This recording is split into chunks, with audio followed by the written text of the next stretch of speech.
दोस्तों मैं यहाँ पर बताना चाहूंगी कि छठी माता वही माता होती हैं जो जब हमारे यहाँ कोई नई संतान पैदा होती है उसकी जब हम छठी मनाते हैं तो जिन माता का हम स्मरण पूजन करते हैं वही छठी माता होती हैं। शास्त्रों में कई जगह पर इस बात का उल्लेख है कि जो छठी माता हैं वो ललिता देवी हैं और ललिता देवी भगवान शंकर की बहू और भगवान कार्तिकेय की पत्नी मानी गई हैं। तो ये जो व्रत है छठी का ये ललिता देवी के लिए किया जाता है और वही इसकी आराध्य देवी मानी गई हैं।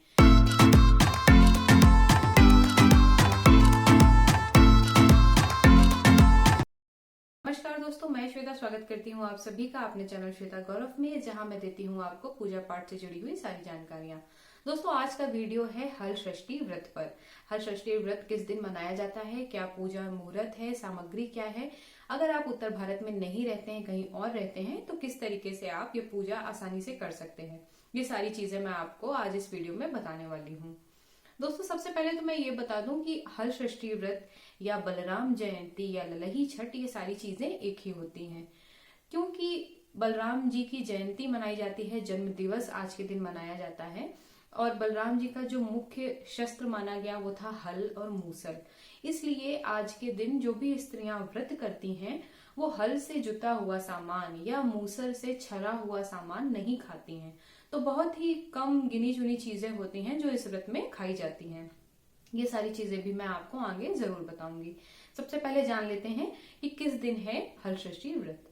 तो दोस्तों 28 अगस्त दिन शनिवार के दिन पूरे उत्तर भारत में या भारत में आप कहीं पे भी हैं तो 28 अगस्त को ही आपको हल षष्ठी का व्रत करना है। हल षष्ठी तिथि जो है वो लग जाएगी 27 अगस्त को शाम 6:50 से, जो कि 28 अगस्त को रात्रि के 8:50 तक रहेगी। तो इसलिए आपको 28 अगस्त को ही इस व्रत को करना है। दोस्तों मैं यहाँ पर बताना चाहूंगी कि छठी माता वही माता होती हैं जो जब हमारे यहाँ कोई नई संतान पैदा होती है उसकी जब हम छठी मनाते हैं तो जिन माता का हम स्मरण पूजन करते हैं वही छठी माता होती हैं। शास्त्रों में कई जगह पर इस बात का उल्लेख है कि जो छठी माता हैं वो ललिता देवी हैं और ललिता देवी भगवान शंकर की बहू और भगवान कार्तिकेय की पत्नी मानी गई हैं। तो ये जो व्रत है छठी का ये ललिता देवी के लिए किया जाता है और वही इसकी आराध्य देवी मानी गई हैं।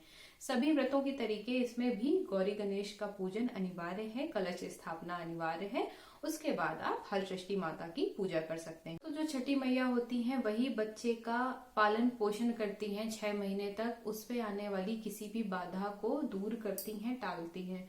तो माताएं इसलिए भी ये व्रत करती हैं कि न केवल 6 महीने बल्कि जीवन पर्यंत उनके संतान की रक्षा माता ललिता देवी करें। तो इसीलिए माताएं आज के दिन व्रत रहती हैं। कोई भी सामान जो हल से जुता होता है या मूसर से आया होता है वो नहीं खाती हैं। बहुत ही कम चीजें हैं खाने के लिए जो इस व्रत में खाई जाती हैं, जैसे कि महुआ, पसाई का चावल और भैंस के दूध और दही का जो है वो सेवन किया जाता है। इसके अलावा सिंघाड़े का जो आटा है या सिंघाड़े का फल है वो खा सकते हैं। तो आप ऐसे समझ लीजिए कि जो भी चीजें तालाब में होती हैं वही खाई जाती हैं, बाकी चीजें नहीं खाई जाती हैं। दोस्तों जैसा कि मैंने बताया कि इस वर्ष 2021 में 28 अगस्त दिन शनिवार के दिन षष्ठी जो व्रत है वो रखा जाएगा और सभी माताएं अपने संतान के लिए व्रत रखती हैं। तो आइए अब मैं आपको बता देती हूँ कि पूजन सामग्री क्या क्या चाहिए होती है। तो सबसे पहले तो हमें चाहिए हल षष्ठी माता का कैलेंडर।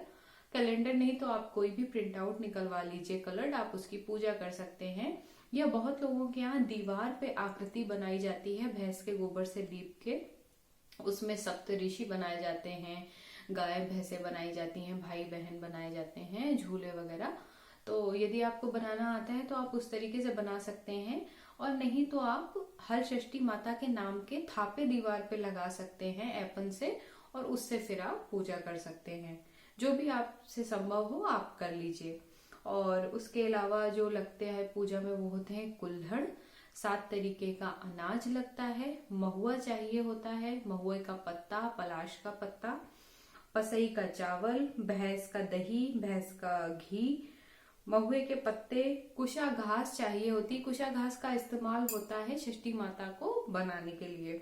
प्रतीकात्मक रूप से हम कुशा घास को ही किसी गमले में गाड़ देते हैं और उसको ही चुनरी पहना के और गांठी लगाकर उसको ही छठी मैया के रूप में पूजते हैं। इसके अलावा दोस्तों जो भी सामान बच्चे की छठी में लगता है वो भी हमें जरूर चढ़ाना चाहिए, जैसे कि काला धागा हुआ, काजल हुआ, बच्चों के कुछ खिलौने आप जरूर पूजा में चढ़ाइए। आज के दिन मेवा चढ़ा सकते हैं, फल चढ़ा सकते हैं, और खास तौर पे जो चीजें चढ़ाई जाती हैं वो होता है खीरा, भुट्टा और नींबू। नींबू कुछ लोगों के यहाँ चढ़ता है, कुछ के यहाँ नहीं चढ़ता है। अगर आपके यहाँ ना चढ़ता हो तो आप मत चढ़ाइए, बट भुट्टा और खीरा जरूर आपको चढ़ाना चाहिए। और जो भी चीजें आप चढ़ा रहे हैं वो आप खाइए मत, उसे आप अगले दिन खाइएगा। आपका व्रत है तो आप सिर्फ महुआ और दही और सिंघाड़े का आटा यही सारी चीजें खाइएगा। बाकी चीजें जो भी प्रसाद है वो आप अगले दिन ग्रहण करें, उसी दिन मत खाइए। इसके अलावा आपको ऐपन चाहिए रहेगा थापे लगाने के लिए, या जो कुल्हड़ है उन्हें भी आपको ऐपन से रंगना होगा, तो वो आप बना लीजिए। पाटा या चौकी अगर आपको चाहिए तो वो आप लगा लीजिए, उस पर पीला कपड़ा बिछा लीजिएगा। और उसके अलावा माता ललिता पे चढ़ने के लिए आप श्रृंगार ले लीजिए। श्रृंगार में दोस्तों इसमें पीला रंग जो है उसका बहुत महत्व है। पीले रंग के वस्त्र, पीले रंग की चूड़ियां, जो भी आप एकत्रित कर पाए वो श्रृंगार में माता ललिता देवी को जरूर चढ़ाइए। तो आइए अब बात कर लेते हैं पूजन विधि की। दोस्तों सबसे पहले तो आप स्नान आदि करके अच्छे से तैयार हो जाइए। आप इस दिन पर जरूर ध्यान से पीले कपड़े पहने, अपनी संतानों को भी पीले वस्त्र पहनाएं। और सबसे पहले या तो अगर आपके यहाँ दीवार पे बनती है तो आप दीवार पे षष्ठी जी जैसे लिखी जाती है उस तरीके से लिख लीजिए, आकृति बना लीजिए। नहीं तो आप हल षष्ठी माता का कैलेंडर लगा लीजिए। चौकी या पाटा रख लीजिए, उस पे पीला कपड़ा बिछा दीजिए। इसके बाद आपको हर पूजा के तरीके इसमें भी पहले आप कलश स्थापना कर लीजिए। आप दीप कलश स्थापित कर सकते हैं इस पूजा में। और उसके बाद गौरी और गणेश की स्थापना करें, विधिवत पूजन करें।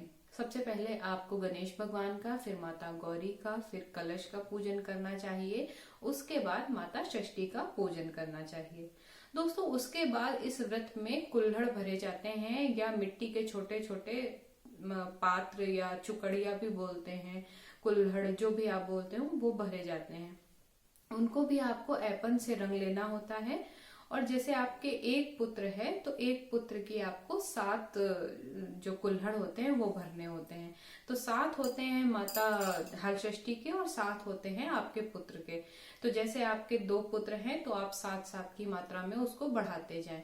या फिर बहुत से लोग ये करते हैं कि 7 कुल्हड़ भरते हैं, उसके ऊपर 7 दोने भरते हैं। तो जैसा भी आप करना चाहें आप कर सकते हैं। ज्यादा भरे वो अच्छा है, कम आपको नहीं भरना चाहिए। तो कम से कम आप 14 जो है कुल्हड़ जरूर भरिए। और उसके बाद अगर आपके 2 पुत्र हैं तो और उसमें कुल्हड़ों की मात्रा बढ़ा लीजिए। तो उत्तर भारत में तो इन कुल्हड़ों में ज्यादातर सतनजा भरा जाता है, यानी 7 तरीके का अनाज भरा जाता है। सब में अनाज भरें आप ऐसा जरूरी नहीं है, कुछ में महुआ, दही, पसई के चावल, मेवा, ये सारी चीजें भी भरी जाती हैं, बाकी में अनाज भर दिया जाता है। तो इस तरीके से आप भर सकते हैं। सबसे ज्यादा इस पूजा में जिस चीज का महत्व होता है वो होता है महुआ और भैंस के दही का। क्योंकि जब आप ये कथाएं सुनेंगे तो आपको पता चलेगा जो धात्री देवी थी वो जंगल में रहती थी और वहां पे उन्हें जंगली भैंस का दूध और दही ही उपलब्ध था, और महुआ का वहां पेड़ लगा था तो महुआ के फल उपलब्ध थे, उसी से वो भोग लगाकर पूजा करती थी। तो ये 2 चीजें ज्यादा महत्व हैं। बाकी आपके पास आप जैसे समृद्ध हो जो भी चाहें वो आप चढ़ा सकते हैं, जो भी आपके पास अवेलेबल हो आप चढ़ा सकते हैं।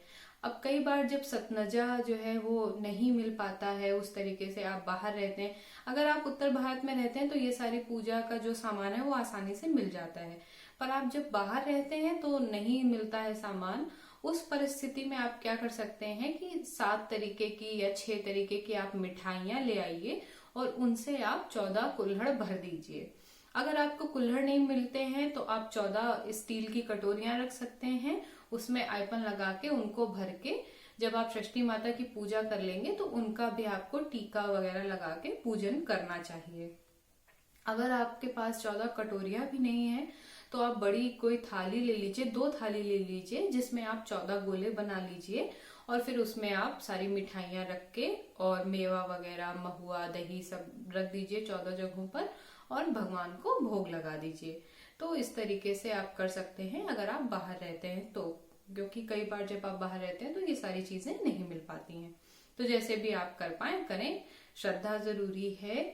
ऐसा कहीं कहानियों में भी नहीं लिखा कि आपको सतनजा ही भरना होता है। जो भी मतलब भक्त हैं वो अपने हिसाब से चीजें भर सकते हैं। महुआ और दही का मतलब आपको हर जगह व्याख्यान जरूर मिलेगा, पर सतनजा और इन सारी चीजों का नहीं मिलता है। जैसे भी आप चाहें आप भर सकते हैं। इसके अलावा जैसा कि मैंने बताया, आप पूजा कर लीजिए, उसके बाद सारा सामान चढ़ा दीजिए, फल वगैरह चढ़ा दीजिए। ध्यान रखिएगा कि षष्ठी माता का व्रत है तो हर चीज आप 6 करें। जैसे उन्हें 6 बार स्नान कराएं, 6 बार वस्त्र पहनाएं, 6 बार भोग लगाएं। अगर फल चढ़ा रहे हैं तो वो भी कोशिश करें कि 6 हो। खीरा, नींबू और जो भुट्टा है वो भी आप जरूर चढ़ाएं। बच्चों के खिलौने आपको जरूर चढ़ाने चाहिए।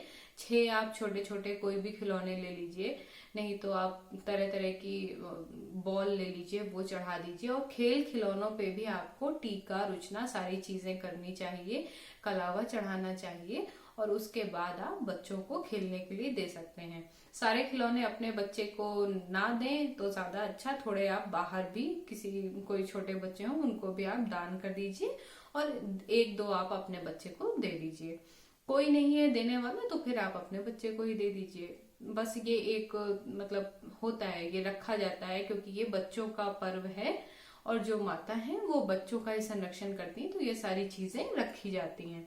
तो ये सारी चीजें आप कर सकते हैं जब आप पूरी पूजा कर ले, यानी सबसे पहले हलषष्ठी माता की, फिर जो गौरी गणेश की आपने पहले पूजा कर ली, फिर हरषष्ठी माता की कर लें। फिर जो आपने सारे कुल्हड़ भरे हैं 14, उनकी आप पूजा कर लीजिए। उसके बाद आपको 6 कहानियां सुननी होती हैं, क्योंकि षष्ठी माता का व्रत है तो 6 कहानियां आपको सुननी होती हैं। उसके बाद आप आरती कर लीजिए, और उसके बाद आपको महुए के पत्ते पर महुआ और भैंस का दही दोनों को रख के 6 बार चाटना होता है। तो अगर आपको महुआ का पत्ता नहीं मिल पाता है तो उसका सब्स्टिट्यूट है पान का पत्ता, फिर आप पान के पत्ते का इस्तेमाल कर लीजिए जहां जहां पे महुए के पत्ते का करना होता है। दोस्तों ये पूजा जो है ये क्योंकि क्षेत्रीय पूजा है, तो जैसे आप थोड़ा सा भी मतलब क्षेत्र आपका बदलेगा तो पूजा करने का तरीका बदलेगा। बहुत विस्तार में पूजा करी जाती है ये। जैसे मैंने सुना है कि पहले के जमाने में लोग तालाब के किनारे जाकर पूजा करते थे, जहाँ पे पलाश के पेड़ होते थे, कुशा घास होती थी, वहां पे जाके विधिवत पूजा करते थे। अब इतना संभव नहीं है, तो अगर आप चाहते हैं बहुत अच्छे से करना तो आप घर पे ही ताल तलैया बना सकते हैं। एक बड़े कटोरे में पानी भरकर रख सकते हैं। पूजा के बाद वो जो पानी होता है उसके ही आपको अपने बच्चे के पीठ पर 6 बार थापे लगा देने होते हैं, माता ललिता देवी का नाम लेते हुए कि माता षष्ठी पुत्र की रक्षा करें, ऐसा बोलते हुए आप थापे लगा सकते हैं। तो जितना भी आप ज्यादा से ज्यादा कर पाए कर लें। अगर आप बाहर रहते हैं, ये सारी चीजें संभव नहीं है, तो शॉर्ट में आप ये कर सकते हैं कि हलषष्ठी माता का कैलेंडर ले आइए। कुल्हड़ अगर आपको मिल जाए 14 तो आप ले आइए, नहीं तो आप कटोरी, या फिर कटोरी भी नहीं तो बड़ी थालियों में 14 जगह एपन से गोले बना लीजिए। हलषष्ठी माता का नाम लेते हुए सब में आप मिठाइयाँ, मेवे वगैरह भर दीजिए, सबकी पूजा कर दीजिए, 6 कहानियां सुन लीजिए, आरती कर लीजिए। खिलौने और श्रृंगार का सामान, फल जो भी आप चढ़ा पाए चढ़ा दीजिए, और फिर उसको अच्छे से आप हाथ जोड़ के जो भी भूल चूक हुई उसके लिए क्षमा कर लें। तो दोस्तों इस तरीके से आप पूजा कर सकते हैं। और अगर आप बाहर रहते हैं तो जो भी सब्स्टिट्यूट मैंने बताया, यानी महुए के पत्ते की जगह या पलाश के पत्ते की जगह आप पान के पत्ते का इस्तेमाल कर सकते हैं। सतनजा नहीं मिलता है आपको तो उसकी जगह मिठाई भर सकते हैं। और कुल्हड़ भी नहीं मिल रहे हैं तो उसकी जगह आप 14 छोटी छोटी कटोरियां रख सकते हैं। कटोरियां भी नहीं है तो बड़ी थाली में आप 14 गोले बनाकर रख सकते हैं। काला धागा ध्यान से जरूर चढ़ाइएगा, और उसके बाद वो जो धागा है वो आप अपने बच्चे की कमर में बांध सकते हैं। माता रानी उसकी हमेशा रक्षा करेंगी, इस भाव के साथ ही धागा चढ़ाया जाता है और फिर बच्चे को बांधा जाता है। बच्चा ज्यादा बड़ा है, नहीं मतलब कमर में बांधना चाहता है, तो आप उसके हाथ में, उसके सीधे हाथ में वो धागा माता षष्ठी का नाम लेते हुए बांध दीजिए। तो दोस्तों इस तरीके से आप हल षष्ठी माता का पूजन आसानी से कर सकते हैं, अगर आप उत्तर भारत में नहीं रहते हैं तो भी। तो जो भी चीजें आपको अवेलेबल हो वो सारी इकट्ठा करके आप श्रद्धा भाव के साथ पूजन करिए। कहानी में साफ जब आप पढ़ते हैं या सुनते हैं तो पता चलता है कि जो धात्री देवी थी उसके पास, वो निर्धन थी, उनके पास कुछ भी नहीं था, वो महुए के पत्ते में ही भगवान को भोग लगा देती थी, महुए का और भैंस के दही का, और उसमें ही भगवान खुश थे। तो जो भी आप इकट्ठा कर पाए आप करें। श्रद्धा ज्यादा जरूरी है, मैं हमेशा ये चीज कहती हूँ, श्रद्धा ज्यादा जरूरी है, ना कि ये सारी चीजें। भगवान आपके भाव देखते हैं, आपकी श्रद्धा देखते हैं। तो जो भी आपसे संभव हो वो आप इकट्ठा करके हल षष्ठी व्रत कर सकते हैं। खाने के लिए आपको जरूर ध्यान रखना है कि आप सिंघाड़े के आटे का चिल्ला वगैरह खा सकते हैं। नमक बहुत से लोग खाते हैं तो नमक डाल के खा सकते हैं। भैंस के दूध और भैंस के दूध के दही का इस्तेमाल कर सकते हैं। पूजन में जरूर से जरूर ध्यान रखें कि आज के दिन गाय से बनी हुई किसी भी चीज का इस्तेमाल ना करें, चाहे वो गाय का गोबर हो, गाय का दूध हो, गाय का दही हो, घी हो, किसी भी चीज का इस्तेमाल ना करें। अपने मतलब अगर आपको पता है तो अपनी जान में तो बिल्कुल ना करें। अनजाने में अगर हो गया है तो फिर कोई बात नहीं। इसलिए हर पूजा पाठ के बाद हम क्षमा याचना भगवान से मान लेते हैं। तो इस तरीके से आप पूजा कर सकते हैं आराम से, जैसा भी आपसे संभव हो करें, और माता हल षष्ठी से अपने संतान की लंबी आयु की कामना करके। तो दोस्तों ये था मेरा वीडियो हल षष्ठी व्रत पर, जिसमें मैंने आपको बताने की कोशिश करी कि आप कैसे आसानी से पूजा कर सकते हैं यदि आप उत्तर भारत में नहीं रहते हैं तो, क्योंकि जब आप बाहर रहते हैं तो सामान नहीं मिल पाता है, दिक्कत होती है। तो इस तरीके से आप व्रत कर सकते हैं। माता हल षष्ठी या माता ललिता देवी जो हैं वो आपकी संतान को लंबी आयु दें, उसके जीवन की सारी बाधाएं हमेशा दूर करें। इसी कामना के साथ मैं वीडियो यहीं पर समाप्त करती हूँ। पसंद आया हो तो लाइक जरूर करिएगा, शेयर करिएगा और चैनल को सब्सक्राइब जरूर करिएगा। नेक्स्ट वीडियो में मैं आपको हल षष्ठी व्रत की 6 कहानियां सुनाऊंगी। तो बने रहिए इसी तरीके से मेरे साथ और देखते रहिए श्वेता गौरव को। धन्यवाद।